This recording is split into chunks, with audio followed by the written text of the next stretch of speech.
do, Nathan? Okay, so Dorset Creative has been around for about 12 years now, and I say over the last 3 years we've been growing quite quickly into a bigger team of around 12 people, and we're immersive software developers, but we also develop sort of your standard software. And Yeah. it's so basically we've got two sides of the office. One side that create that sort of cloud-based software, and then the other side who create the immersive software. Sorry, Can I just ask, when you say immersive software, sorry about that. what is immersive software? So I suppose the traditional software is for mobile applications, for web browsers, Yeah. or downloaded onto your PC. And then the immersive software, that's where it comes in, so we can deliver it to different platforms, whether that's through augmented reality, larger touchscreen experiences, or virtual reality. So we use a piece of software called Unity 3D, and then we'll create all the 3D assets, and we'll create the Wow. user flow, the user experience, to then deliver it to it. It's just a different delivery method. So whereas we create standard software for a web browser, we create the immersive software for large touchscreen displays, virtual reality Wow. headsets, or mobile phones even, or mobile applications. And because you are global, aren't you? I remember talking to you before, and you've got offices around the world. We don't have offices around the world, but we have got software deployed around the world. Oh, right. So we've got there's a museum exhibit in Houston, Texas, which we built. It's a large scale touchscreen exhibit that allows people to try out different operations within the energy sector. It's got directional audio and all sorts of things. We're currently talking with companies over in the east about doing some more theme park style things as well. And we've been out to India with Innovate UK, and we were supposed to go out to South Korea at the beginning of this year with Innovate UK again, but that was postponed until the end of the year. And Yeah. that's on a medical trip where we can show off some of the work that we're doing in the medical area over there. Wow. Do you think then that we are moving more towards this sort of immersive stuff? The whole AI thing. As we move forward, that we're always looking for that bigger, better. I definitely think if we can use machines to their best ability, guided by professionals to Yeah. help get better outputs or faster outputs, then yes, definitely we should be using that. And I think with the immersive technologies, children are growing up with touchscreens, with iPads and tablets, and it won't be long until they're growing up with the sort of virtual reality side of things. And it's a case of keeping up with the technology, keeping up with the people, and keeping up with the training as well. So we deliver training through virtual reality or through touchscreen, and there's been various reports that have been done out there by various people that say you will retain 40 to 50% more on an immersive piece of equipment than you will just writing it down or sitting in a lecture. Really? It's been taken up more. I think some of the challenges for the market are the cost of the headsets, deploying of the headsets. Yeah. Facebook are doing a really good job of making that more accessible to the market at lower costs. Wow. So I look at this like I think of the kids today. Is there a danger though that we'll all be immersed in this sort of other worlds, and if all that technology suddenly just stopped, how would we be able to? Is there a danger to it?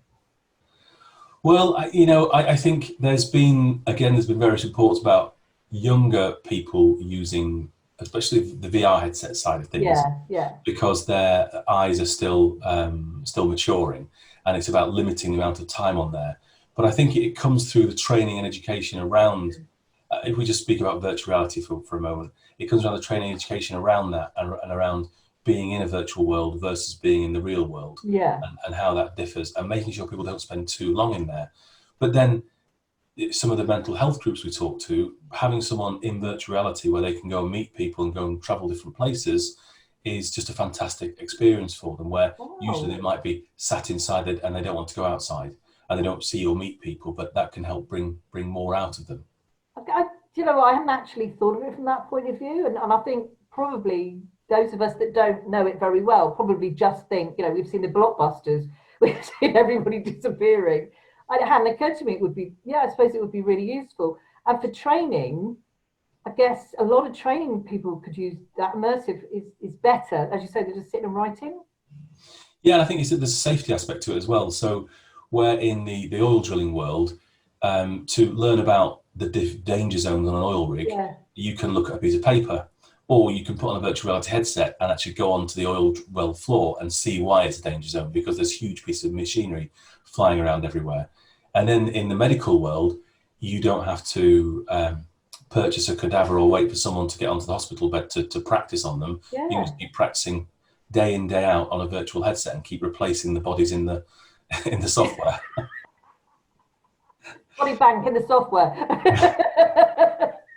But then it's also being used in the sort of road traffic safety for training up guys on how to put cones out, for example, simple tasks like that. So you've got the fast lane of the Yeah, motorway, and yeah, how do you do it safely, yeah. and just keep doing it like that. And with the virtual reality side of things, it's all about the muscle memory and recognition of things as well. So people are learning a lot more using that sort of technology. Yeah. Wow. I guess airlines have been using it forever, where the pilots train in that simulator type thing. So Yeah, yeah, definitely, people immersing people within that. So I think the immersive technology is not just about virtual reality headsets; it's about big screens, big monitor screens, and audio as well, and yeah. movement and feel and touch. There's a lot more different things that come into the immersive environment.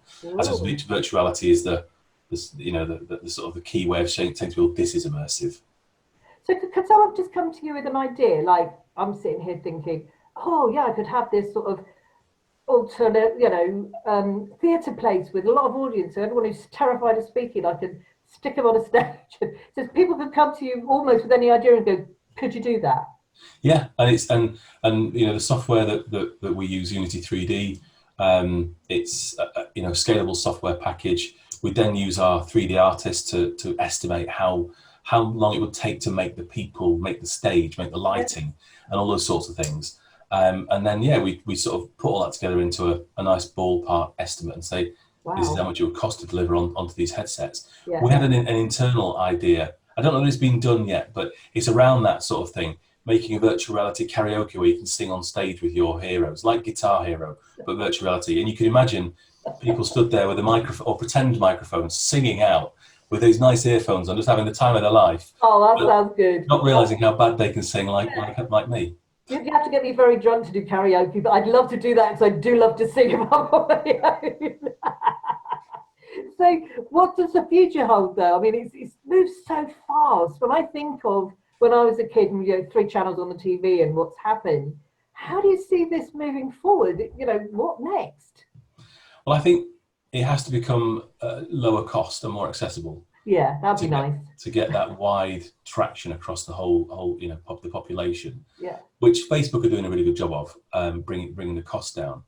And with the VR headsets, they're getting more detailed, yeah, high resolution, smaller, lighter. And whereas a few years ago, to get a good quality picture on a VR headset, you had to plug it into a high-end PC. yeah. And now you can I'm just looking around for one. One of the kids must have taken it away somewhere. But now you can get quite a relatively small headset with really high power, great games and interaction that doesn't have to tie to anything now. Wow. So it's getting smaller and smaller and smaller. And obviously, people will have heard of the HoloLens, where it's like putting some screens over your glasses and Yeah, allows you to see yeah, different digital things. yeah. That's getting better, but taking a long time. But it's really, really expensive. But then also, there's various people out there who are creating technologies where it'll shoot a laser actually into your eye, into your retina, to give you information that way. So people can't see that you've got this information, but it's being projected directly into your brain, basically. God, that'd be So great. there's a lot of interesting things out there and Yeah. coming, and Do you hopefully we can. find do you find that because you're almost at the cutting edge of this sort of technology as it's coming forward and you're using it, that you're almost like a kid in a sweet shop when something new starts coming up or you get new ideas? Definitely, and we have to stop ourselves from buying everything that comes out.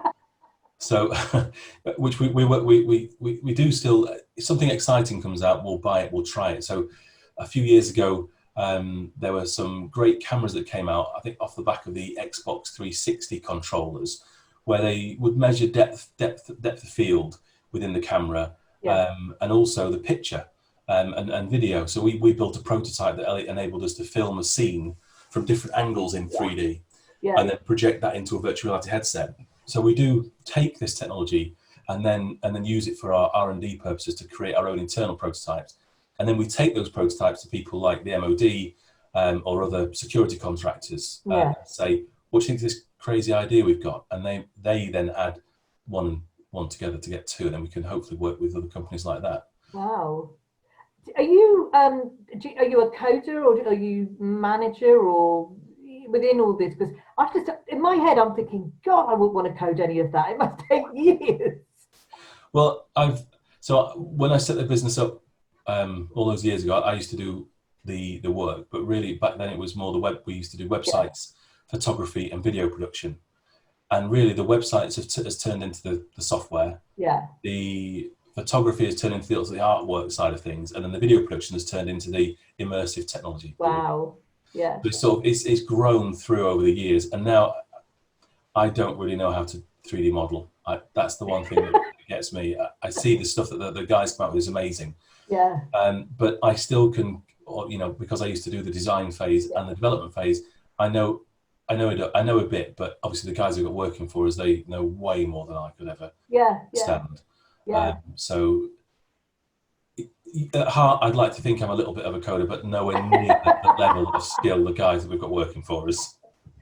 I guess though sometimes you have to simplify down whatever they're talking about in their codey language, so that other people understand it. And that's it. That's I think I do a great bridge between technical and client, stuff, especially for the sales process, because like you came to me and said, I want a stage that people can stand and talk on. Well, then I need to go and translate that into what I need from the guys, try and get the right estimate to give you the quality and level of detail that you want. So it's good to have a bit of knowledge. Well, I can imagine. But I suppose as things come up, it's like say, because the technology is changing all the time, you wouldn't have the time to go back and train every time some new thing came in, because you're too busy running a business. So you have to Exactly. But then also with the technologies that we use, so Unity 3D, there's also something called Unreal Engine as well.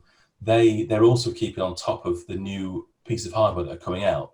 So we will always develop in C# in Unity 3D, and the developers don't like it when I say this, but then we can just simply push it out to the different devices quite easily. So in the world that we imagine the future will look like, and it doesn't exist yet, what would you like to see in the future? What would you like the next big thing to be?